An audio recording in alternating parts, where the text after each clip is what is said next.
Lebih dari 1.600 orang Katolik asal Sumatera Utara yang berdomisili di Jabodetabek merayakan Paskah bersama di Geraha Girsang, Jaka Setia, Bekasi Selatan, Jawa Barat pada tanggal 27 April tahun 2025.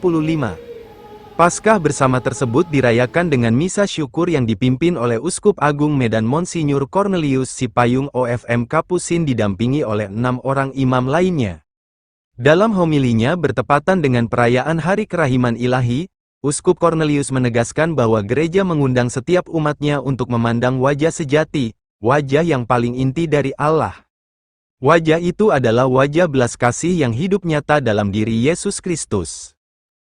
Hari ini gereja mengundang kita untuk memandang wajah sejati, wajah yang paling inti dari Allah.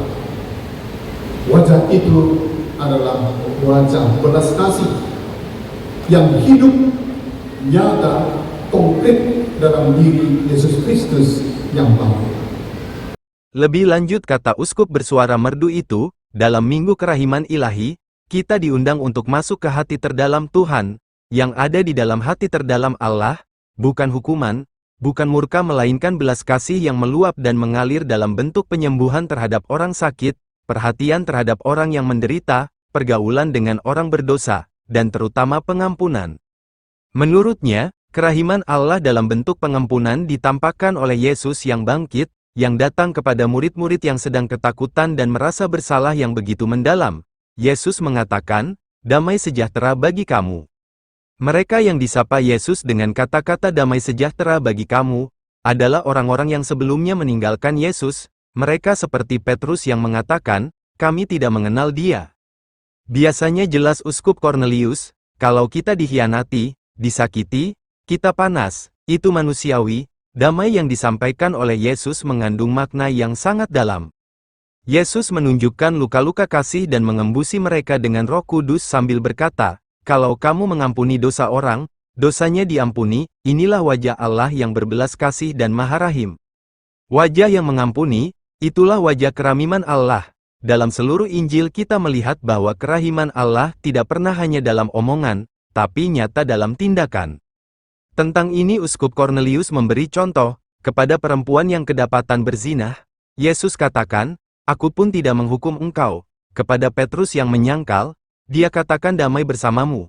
Dia memulihkan kepercayaan dengan kasih. Kepada musuh-musuhnya, Yesus berkata, "Bapa, ampunilah mereka sebab mereka tidak tahu apa yang mereka perbuat."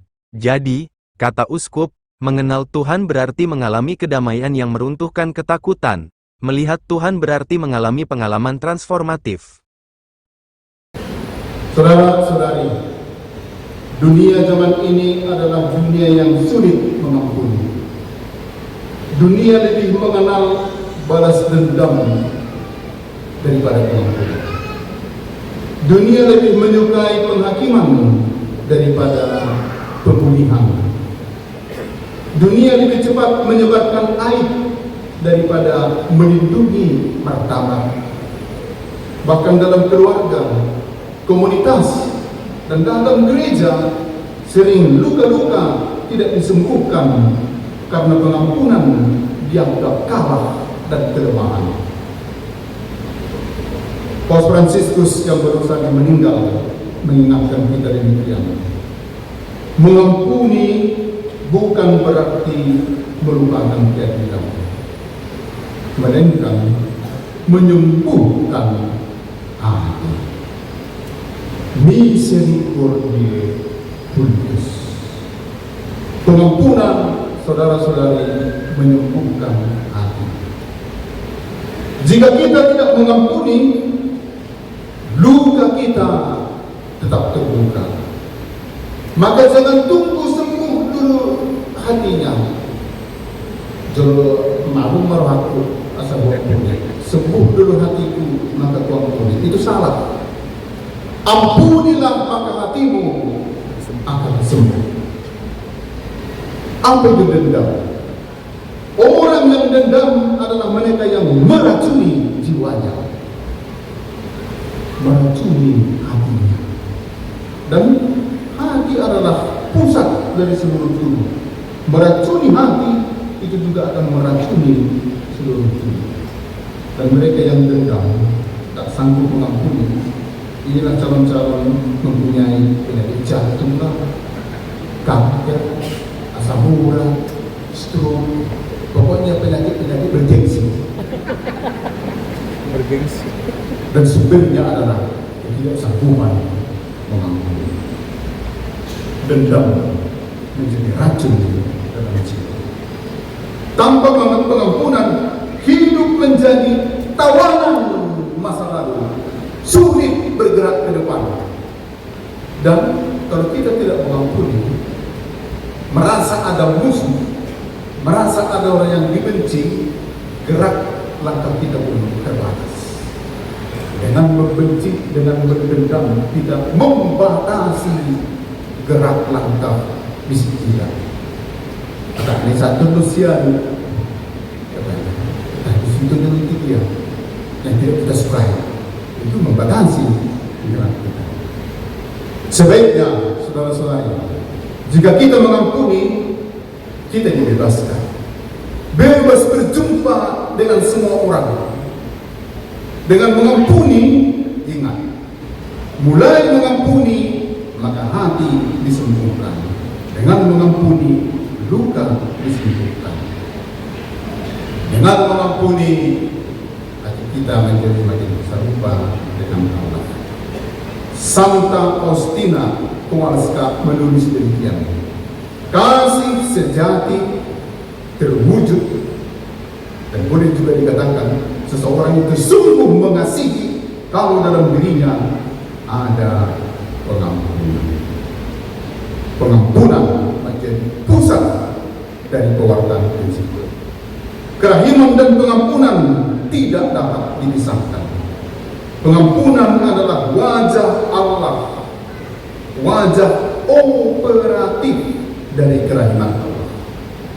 Yesus mempercayakan tugas besar ini kepada murid-murid dengan kata-kata ini: terimalah Roh Kudus. Jika kamu mengampuni dosa orang, dosanya diampuni. Hari ini Roh yang sama diberikan kepada kita semua. Terimalah Roh Kudus, Roh yang menyanggup,kan Roh yang memampukan kita untuk mengampuni. Saudara, jika Anda mengampuni, penerima manfaat dari pengampunanmu bukan orang yang diampuni. Penerima manfaat, misalnya dari ekonomi kan penerima manfaat. Penerima manfaat dari orang, dari aksi pengampunan kita, yang pertama adalah siapa? Diri kita sendiri. Semakin banyak mengampuni, maka semakin banyak kita menerima manfaat. Maka kalau mau banyak menerima manfaat, menjadi yang pertama lah dalam mengampuni, terutama dalam keluarga, suami istri. Suami istri ini kan gengsi. Mulai hari ini, siapa yang pertama mengampuni dan menyapa, damai bersamamu ibu, damai bersamamu Hasian. Ya, itulah penerima manfaat pertama dari rahmat Allah. Apalagi tidak dijawab, tetap berjut dalam bahasa Karo, muhim. Dua kali rahmat pengampunan diterima oleh yang mengatakan damai bersama. Reduk-reduk Santo Agustinus pernah berkata demikian: percaya bahwa engkau diampuni akan membebaskanmu untuk mengampuni.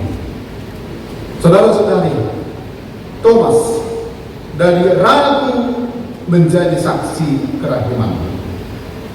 Thomas tidak ditolak oleh Yesus, kendati dia mengatakan, saya tidak percaya sebelum saya menjamah luka. Apa artinya? Jangan cap Thomas orang yang tidak percaya. Thomas mempunyai kerinduan melihat dan berjumpa dengan Tuhan yang mengampuni. Orang yang seperti ini tidak dibiarkan oleh Yesus, tidak dibiarkan oleh Tuhan yang baik. Dia datang, tahu dia kebutuhan Thomas. Maka Thomas, jawablah luka-luka. Dan apa kata Thomas? Apa artinya Thomas? Jawablah luka-luka. Thomas, aku juga menyayangimu. Kendati pun kau mengatakan, kalau tidak kusentuh bekas lukanya, aku tidak percaya. Kepada orang yang seperti ini tidak saya katakan, ya udah, nggak usah kau percaya. Tapi saya datang ke Mas. Ini, mari. Dan apa jawaban Thomas?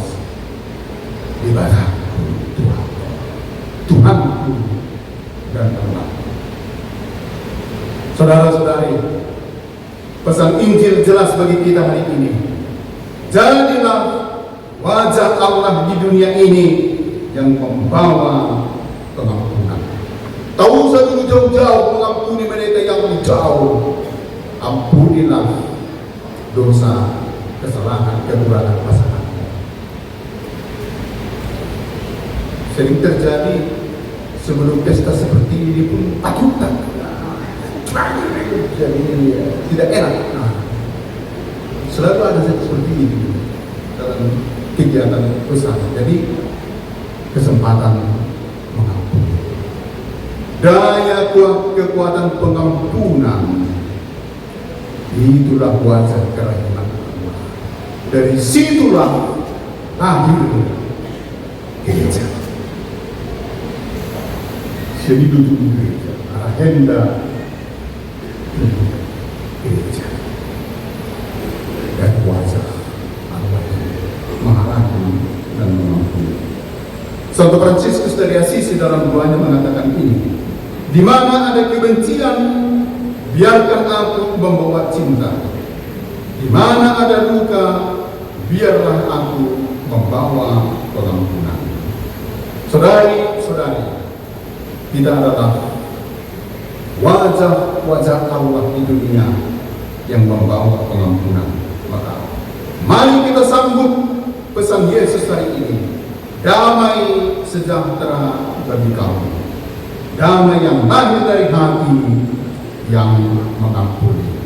Jadilah juga misionaris-misionaris yang membawa pengampunan. Amin, saudara-saudari. Yang ada luka-luka hati, kalau katanya amin sesudah ini bersalaman dengan mengatakan damai bersamamu. Amin.